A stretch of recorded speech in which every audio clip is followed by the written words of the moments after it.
banks take excessive money risk or risk in the businesses, and what happened? They are, you know, taking risk at the cost of general public. So banks are not allowed to do, to take excessive risk. So in order to maintain this kind of, kind of risk, the Basel Accord agreement, it says that you need to increase this owner's equity limit. Previously, it was like 1% or even 0.5%. Owners contribute very, very little. They just open a bank and people save their money with them. So this part is huge. So the regulations in credit market so that the credit market is not collapsed. The Basel Accord 1, 2, and 3 agreements, they say that okay, you need to increase this owner's equity through 4%, now 6% and 8%. It's like that. So that owners, whenever they want to lend the money to the big institutions, and big institution loan money is not 100,000, it's in billions of dollars. So they must calculate the risk. And which risk? This liability risk. Okay, so in banking we call that matching asset liability risk. Okay, that's not the target here, just to give you a taste of what the Basel Accord agreement is. Again, now the syndicated loans in the credit market. What is syndicate? So a syndicate of the banks can be formed to underwrite the loans, and the lead bank is responsible for negotiating the terms with the borrower. Syndicate, which means sometimes a single bank is unwillingly or unable to lend the amount needed by the government agency or the MNC. For example, if a company needs $120 billion, it's a huge loan, right? Even though the HSBC can satisfy this loan with 12%, but the risk is too huge. What if the company is bankrupt? The HSBC may not recover its 120 billion, maybe it recover only 12 billion, right? So look at the 120 billion size is too huge that the one bank cannot afford this kind of risk.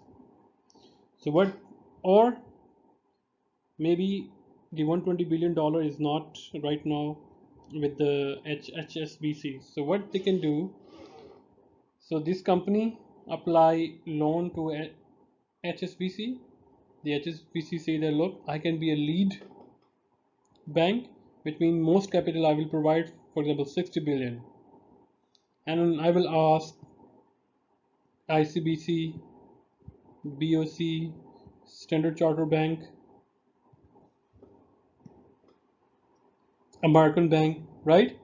Different kinds of money. For example, $30, 30 billion, 10 billion, 20 billion, right? So together they satisfy this $120 billion deal. So in that case, the banks will nominate HSBC as a lead bank who will actually go to this company and negotiate the terms and condition. We will be giving you $120 billion in some kind of episodes, like one episode is for 20 billion, and then you will be applying or spending that 20 billion, and then after 3 months or 4 months we will be sending you another episode of this 20 billion, and we will be monitoring where you are spending, and we are expecting that you will be paying us on time. This kind of negotiation, so that the risk of losing $120 billion, we can minimize that. Plus we can also share this risk. If $120 billion is lost, then HSB can survive this loss. ICBC also survive this loss. Standard Chartered also survive this kind of loss. So this is the psychology of having syndicated loans or the syndicate of banks. I hope you understand the philosophy behind the syndicated loans. And now let's share some light on impact of credit crisis on credit market. We already talked about the credit market, and with respect to the short-term needs, in which we talk about that if country is having recession or economy is weakened, then MNCs they are not expanding, so their liquidity needs, which means to satisfy short-term funds, will decline. So the need decline means they're no longer needing the short-term funds, so the short-term interest rate gonna decline. Similarly, if a country is strengthening or economy is booming, it means business need more funds to satisfy their expansion needs and their liquidity needs. So the short-term funds, its demand gonna rise, and companies are ready to pay even higher interest rate on short-term loans. So now talk about the impact of credit crisis. So the biggest crisis up till now was the crisis of 2008, which is triggered by the subprime loans and which led to the halt, in housing development, which leads to the reduction in income, spending, and jobs. So financial institutions became cautious with their funds and were less willing to lend funds to the MNCs. And why is that? Because if people they have less income, it means the demand of the products that the MNC offer, their demand gonna decrease. When their demand gonna decrease, then what happen? Then MNC will struggle to pay back their money to financial institutions. In that sense, the chain reaction started, in which the MNCs they keep asking short-term funds, and on the other hand, people lost their jobs and they reduced their spending and their income is reduced, so they are no longer purchasing the products or luxury items. So what happened? They stopped their consumption. The MNCs they feeling credit crunch, which mean they are no longer to satisfy their needs. And what happened at that time? If financial institution has been issuing them loans, they are not able to pay back the loans, and at that time we have lost, I think, Lehman Brothers. Yes, the correct name is. So in that case, we have lost many banks, and one of the great bank was the Lehman Brothers, who has a history for more than 150 years, and the American has lost the Lehman Brothers. So especially when the credit crisis occur, the financial institution they should be very very much cautious to which industry or to which company they are issuing short-term loans or loans. Okay, because this due to this chain reaction.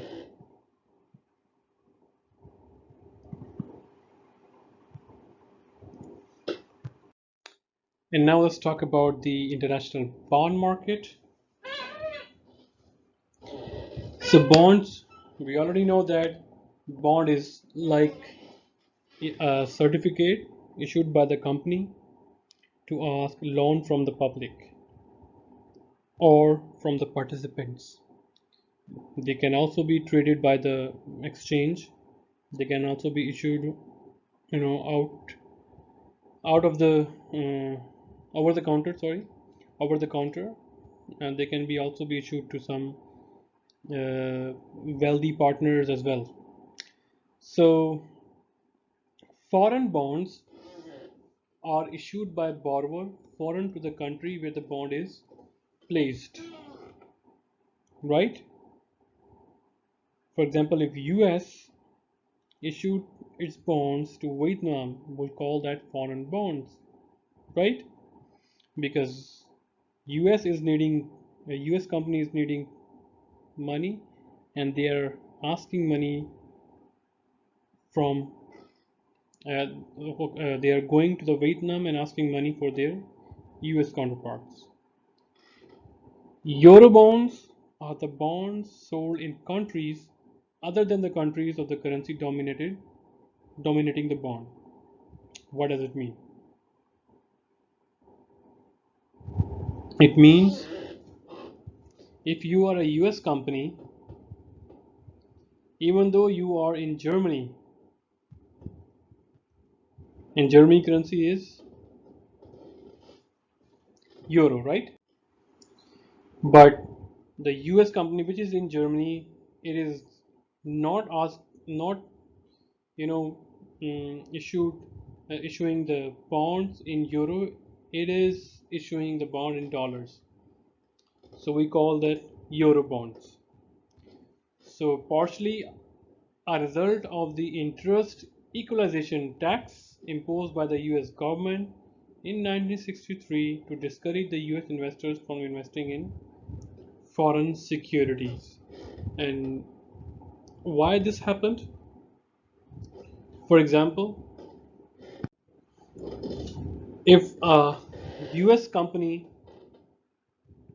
they have their like subsidiaries in Germany,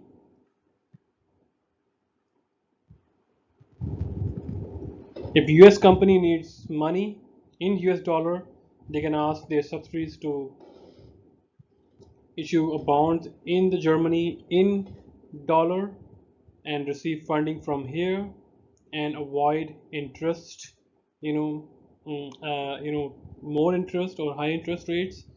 So in that case, government was losing tax money. So the government introduced this tax, interest equalization tax. For example, in US, the rate was 5%, and in Germany, the rate was, for example, 3%. So the government said that okay, you ask from this arrangement you ask loan, so you are paying 3%. No, you will pay 2% on this loan to the US government.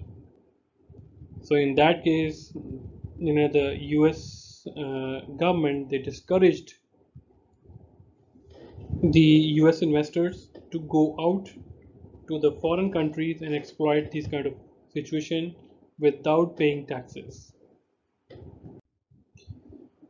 So Eurobonds, let's talk about their features. The feature are bearer bonds, which means whoever hold this bond will be entitled to get the coupon payments or the interest payments. So the bonds are also callable and convertible. So if a company is issuing euro bonds, what does it mean? Euro bonds are issued in a country, right? For example,